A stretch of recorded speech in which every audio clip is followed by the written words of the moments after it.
Đường về vắng một người, con đường sao xa mãi, đêm lê bước chân mệt nhoài.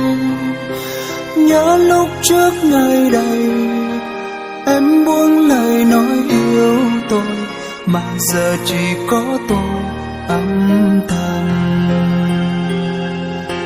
Giờ tìm về chốn xưa, khi hoàng hôn buông xuống, sao nghe tái tê tim này. Những khúc hát trao nhau, sao nghe giờ đớn đau vậy.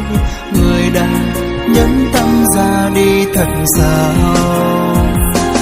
Người yêu hỡi anh có lỗi gì, sao em không nói một lời, để lòng anh tái tê thân sang giá rời. Giờ em đã cất bước đi rồi, bên em chắc đã có người, chỉ còn mỗi anh nơi đây mà thôi.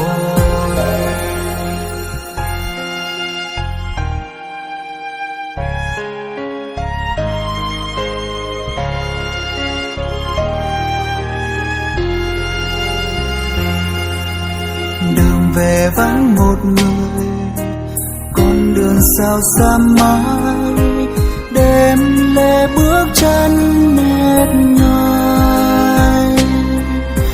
Nhớ lúc trước ngày đầy, em buông lời nói yêu tôi, mà giờ chỉ có tôi âm thầm.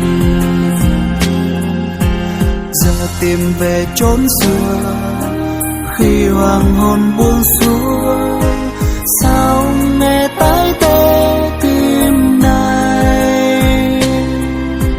Những khúc hát trao nhau, sao nghe giờ đớn đau vậy. Người đã nhẫn tâm ra đi thật sao. Người yêu hỡi anh có lỗi gì, sao em không nói một lời, để lòng anh tái tê thân sang giá rời.